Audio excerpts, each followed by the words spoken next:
একজন गुंडा सूर्य को देखे बोले, अरे यार देख ये कितना सुंदर है, इसके किडनी भी उतना सुंदर होगा ना हमारे जैसे होगा। ये सब শুনে দীপা আড়াল থেকে দীপা বলে না না যেভাবেই হোক আমি ডাক্তারবাবুকে বাঁচাবো। একটা গুন্ডা বলতে থাকে, আরে মজাক বাদ মে কর লেনা, পহলে অপারেশন তো হো জানে দো। সেই গুন্ডাগুলো তাদের ভাড়া করা ডাক্তারকে দিয়ে সূর্যর অপারেশন করতে যাবে। ঠিক তখনই বলে, না ডাক্তারবাবুর দিকে এক পাও এগোবে না, ডাক্তারবাবুর কোনো ক্ষতি করলে আমি তোমাদেরকে ছাড়বো না। দীপা একটা লাঠি নিয়ে গুন্ডাগুলোকে মারতে থাকলে দীপা একা মহিলা হয়ে তাদের সাথে পেরে ওঠে না। তারপর দেখা যায় গুন্ডাগুলো দীপার হাত থেকে লাঠি নিয়ে তাকে ছুঁড়ে ফেলে দেয়। দীপা এক কোণে গিয়ে পড়ে আর সূর্যকে তুলে সেখান থেকে তারা বেরিয়ে যায় এবং দীপাকে সেই ঘরের মধ্যে আটকে রেখে বাইরে থেকে আগুন জ্বালিয়ে দেয়।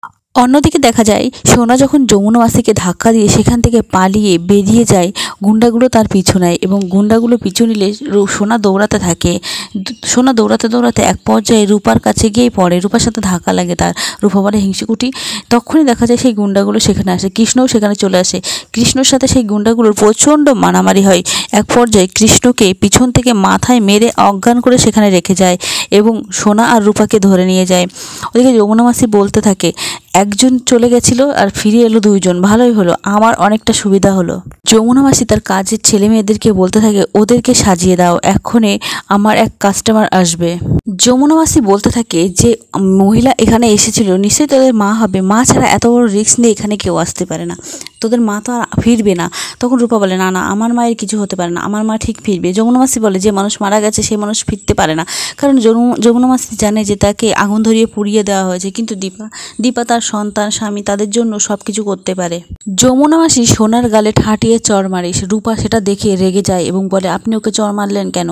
তখনই কিন্তু ওই যমুনা মাসি বলে, বেশি কথা বলবি তো ওকে আমি আবার মারবো। রূপা লাবণ্য সেনগুপ্তর মতো তেজ দেখালে যমুনা মাসি বলে, গলাটা একদম নিচে, ফরেনার থেকে দুজন কাস্টমার আসছে, তোদেরকে বিদেশে পাচার করে দেবো। এই বলে যমুনা মাসি তাকে সেখানে থাকা দুজন মহিলাকে ওদেরকে সাজাতে বলে।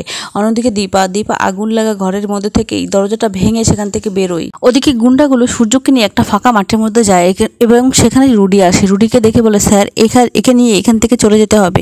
তখন রুডি বলে, না না একে নিয়ে কোথাও যাওয়া যাবে না, চারিদিকে পুলিশ ছড়িয়ে আছে, এখানে কোথাও মাটি চাপা দিয়ে রাখতে হবে। ওদিকে দূরেই রুডি একটা গর্ত খোঁড়া জায়গা দেখতে পায়, সেখানে দৌড়ে যায় আর বলে, এখানেই কবর দেবো, না থাকবে বাঁশ না বাজবে বাঁশরি। ওদিকে একটা গুন্ডা বলে, কিন্তু স্যার উনি তো বেঁচে আছেন। তখন রুডি বলে, তাতে কি হয়েছে, আমাদের কাজটা তো সুবিধা হবে, মাটি চাপা দিয়ে দেবো, পরে মরে যাবে। ওদিকে সোনা আর রূপাকে সাজিয়ে রেডি করতে থাকে। ঠিক তখনই যমুনা মাসি আসে আর বলে, কি রে তোদের গোছানো রেডি আছে তো, সব ঠিক চলছে তো?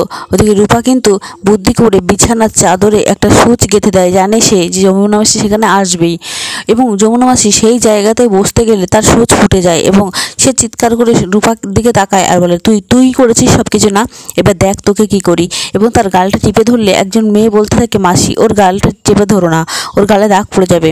তখন যমুনা মাসি ভীষণ রেগে গিয়ে বলে, দেখ তোর অবস্থা আমি কি করি। ওদিকে দেখা যায় দীপা সেই দরজা ভেঙে বাইরে বেরিয়ে আসে এবং সেখান থেকে হাঁটতে হাঁটতে সূর্যকে খুঁজতে খুঁজতে যখন আসে সে অজ্ঞান হয় সেখানেই পড়ে যায় এবং কিছু সময় পর দেখা যায় অবিনাশ আর কৃষ্ণ সেখানে ছুটে আসে দীপাকে সুস্থ করে তোলার চেষ্টা করে।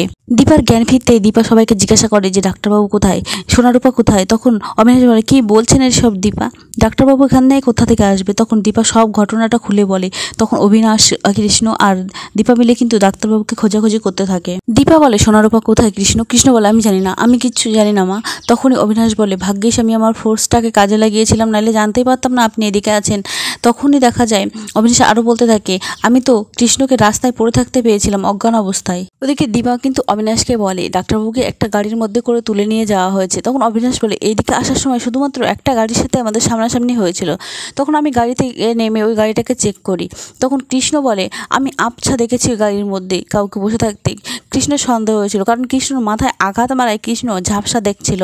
কৃষ্ণ যখন রুডির দিকে তাকাচ্ছিল, রুডি তখন দেখতে পায় কৃষ্ণকে এবং রুডি নিজের মুখ ঢাকে আর সেখান থেকে গাড়ি চালিয়ে চলে যায়। ওদিকে কৃষ্ণ দাঁড়াতে বলে গাড়িটাকে, কিন্তু অবিনাশ পিছন থেকে বলে, কৃষ্ণ আমি চেক করেছি গাড়িটাকে, ওখানে সূর্য সেনগুপ্ত নেই। দীপা বলে, এত তাড়াতাড়ি ওরা এখান থেকে ডাক্তারবাবুকে নিয়ে যেতে পারেনি, ডাক্তারবাবু হয়তো আশেপাশে আছে। এই বলে সেখান থেকে কিছুটা দূরে দীপা গিয়ে ছুটে খোঁজার চেষ্টা করে।